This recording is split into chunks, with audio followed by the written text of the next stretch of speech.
Welcome everybody to 2023 Times Sports Media Day, where today we're going to be speaking with all 11 high school football programs in Hall County. This year's event is presented by Northeast Georgia Health System, sponsored by Jim Shorkey Auto Group and Jackson EMC, hosted by our friends here at Liberty Utilities in Gainesville, and a special thank you to Boot Barn Hall in Gainesville. Batting leadoff, we got Cherokee Bluff with head coach Tommy Jones, who brought two of his players with him here today. First of all, before we get started, Coach Jones, tell me a little bit about the two guys you brought with you today.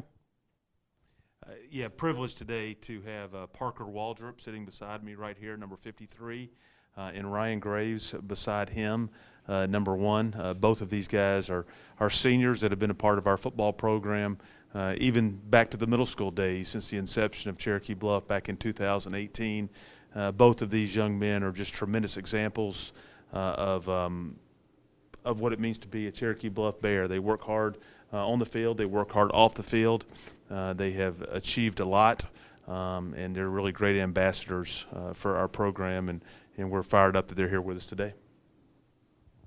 Well, guys, we'll jump right into it. Last year didn't go quite as well as you would have wanted. How big of a fire did that light in you to get out there and bring Cherokee Bluff to where you'd been the last couple seasons? Well, for starters, I know for a lot of us, we went out on the field early in the year in January, and we were working at a Team MVP gym in Oakwood right there, and we've been striving for a lot of success and to restore what it means to be Cherokee Bluff and to work hard and get what you earned for. So. Yeah, I think the fire was lit a lot. I mean, we were working really hard since the end of that season. We've been just training together, not only working hard like football-wise, but trying to get together as a team, like grow bonds. And I think we've had a lot of leaders step up and really help us try and turn this season, get ready for the season. Now, this young man you have with you, Ryan, he could be a really special comeback story. Had to miss all of his junior season. Tell me a little bit about the opportunity ahead of him. Yeah, Ryan is I think you're correct in your assessment that this could be a great comeback story. Ryan works extremely hard. His sophomore year, he was an all-region, honorable mention all-state type of player, and had a knee injury late in the season. I guess it was the 6th or 7th game, and this forced him to miss the remainder of that year, and then obviously he missed all of the last year as well. The thing I'll say about Ryan is he's never missed a beat. He's consistent. He comes to work every single day. I don't know if there's a player on our team that works any harder, that has a better attitude, that's done a better job of leading, and just to, I can't wait to see him get on the field that first Friday night and be able to come back and just make eye contact with him and watch him have fun and do some tremendous things. But he has the potential to be really big-time football player for us, and we're excited about watching that unfold this year. And in a very short amount of time, Cherokee Bluff, had a great run there. So people in Hall County can already associate Cherokee Bluff with success in football, 2020, 2021 region championships. How exciting is that for not only the football program, but the school and the community as a whole? Yeah, I mean, I would say that we were very fortunate to be able to get off to a good start. Unfortunately, success is not guaranteed. You have to earn it over and over again. I have talked to a lot of good friends of mine that have started new programs, and most would tell you there's a little bit of a roller coaster because in every phase and every layer of your program, you're continually learning what it means to handle adversity, to handle success, to overcome obstacles. And so we're still a young program. We're still figuring some of those things out. I could echo what these two young men said.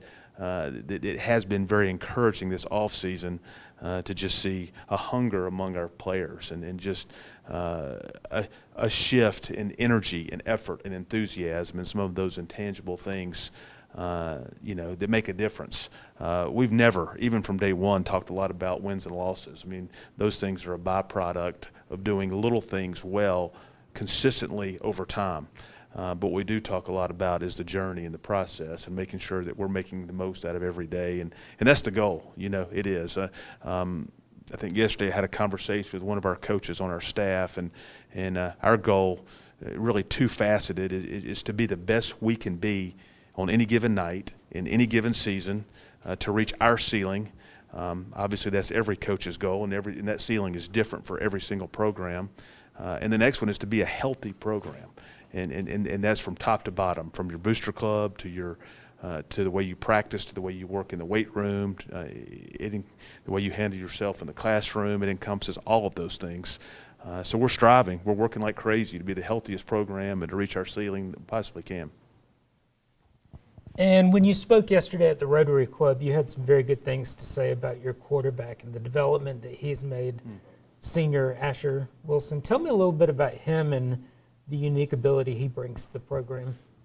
Yeah, Asher is another Cherokee Bluff kid. He's been with us since our middle school started as well. He's been a part of the program from day one.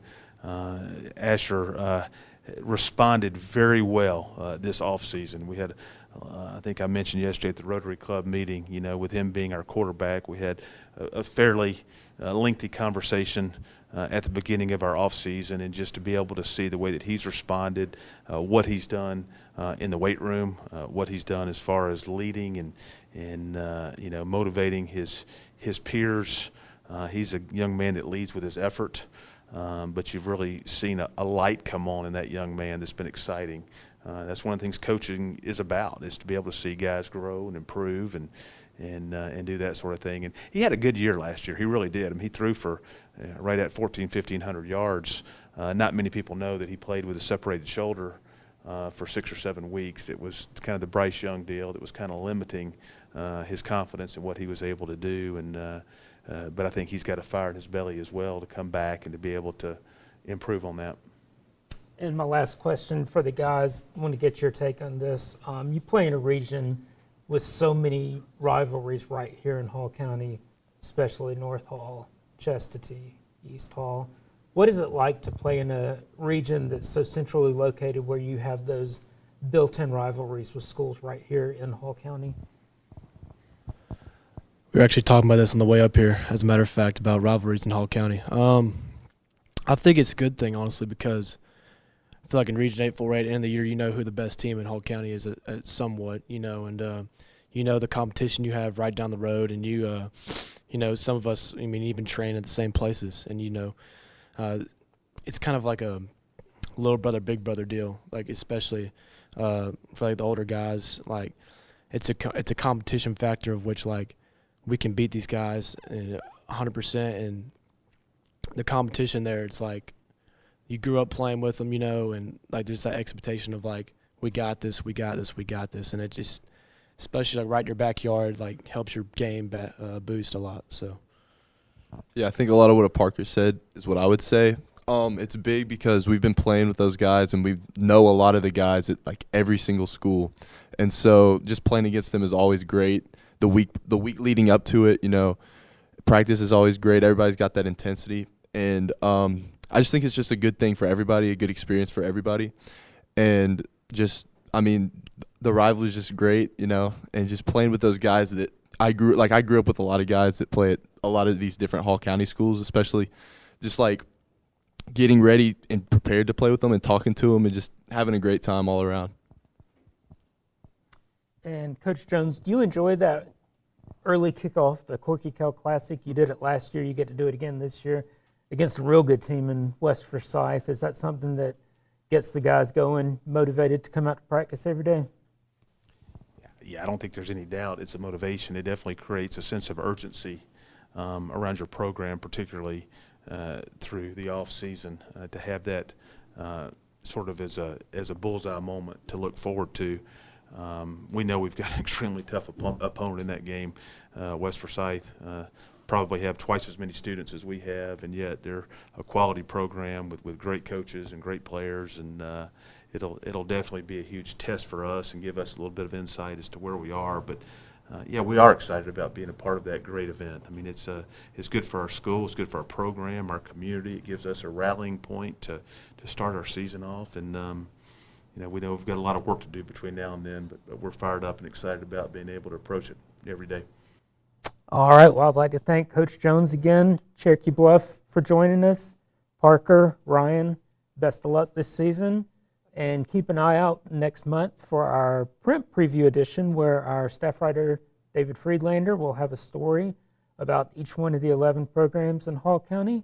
Again, Cherokee Bluff opens the season August 17th against West Forsyth in the Corky Kell Classic. Thank you very much, guys. Thanks, Bill.